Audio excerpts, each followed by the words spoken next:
هعمل معاكم النهاردة كيكة شوكولاتة رهيبة وغرقانة بصوص شوكولاتة واقتصادية جدا ببيضة واحدة بس ومن غير مضرب كهرباء ولا خلاط، وغرقانة في صوص شوكولاتة يجنن من غير شوكولاتة اصلا ولا زبدة ولا كريمة ولا اي مكونات مكلفة. هتطلع معاكم طرية جدا وزي الاسفنجة وغرقانة بالصوص بتاعها، ومش هتصدقوا ان الجمال ده كله ببيضة واحدة بس. هحتاج بيضة وكوباية الا ربع من السكر ومعلقة صغيرة من الفانيليا ونص كوباية من الحليب، وهنبدأ بقى نقلب كل دول كده بمضرب يدوي لغاية البيضة ما تفك ونتأكد ان السكر داب تماما. الكيكه دي بسيطه جدا ولا هنحتاج فيها لا خلاط ولا مضرب ولا اي حاجه، هو مضرب يدوي بس كده ونقلب بيه. هضيف عليهم دلوقتي نص كوبايه من الزيت ما عدا معلقه كبيره، يعني نص كوبايه زيت كده وتشيلوا منها معلقه كبيره، ونبدا نحرك المكونات السايله كلها مع بعض. بعدين بقى هضيف المكونات الجافه اللي هي عباره عن معلقتين كبار من الكاكاو الخام الغير محلى، بيعادلوا تقريبا ربع كوبايه من الكاكاو.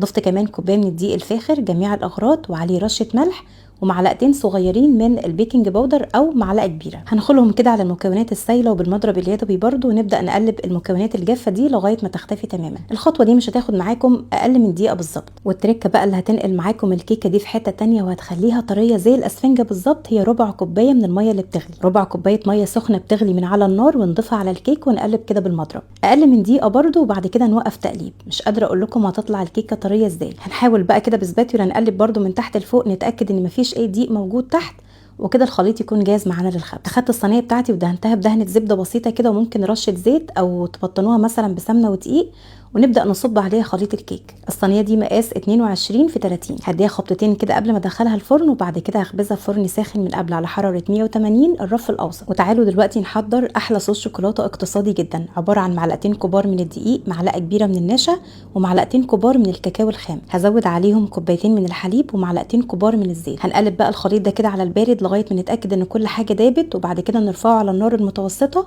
ونبدا نقلب فيه لغايه ما قوامه يتقل شويه. انا طبعا نسيت اضيف السكر في الاول بس ضفته بعد ما طفيت النار. استخدمت سكر بودره نص كوبايه بس من السكر البودره، ولو هتستخدموا السكر الحبيبات هتحتاجوا تقريبا تلت كوبايه بس. هنسيب بقى الصوص ده على جنب يهدى شويه، ودلوقتي نشوف الكيكه بتاعتنا. خرجت من الفرن بعد 45 دقيقه وكانت طريه وتجنن. ولمزيد بقى من الطراوه سقيتها كمان بربع كوبايه كده من الحليب، وممكن ما تسقوهاش لو مش حابين. طبعا الحليب اللي انا سقيت بيه الكيكه كان بارد والكيكه نفسها كانت دافيه. بعد ما سقيتها كده بالحليب واتشربت كويس حطيت بقى عليها الصوص اللي احنا حضرناه الاقتصادي اللي يجنن ده، من غير لا بيض ولا زبده ولا قشطه ولا اي مكونات مكلفه. وزينتها كده على الوش بشويه من سبرينكلز بالشوكولاته وشويه كده من الشوكولاته المبشوره.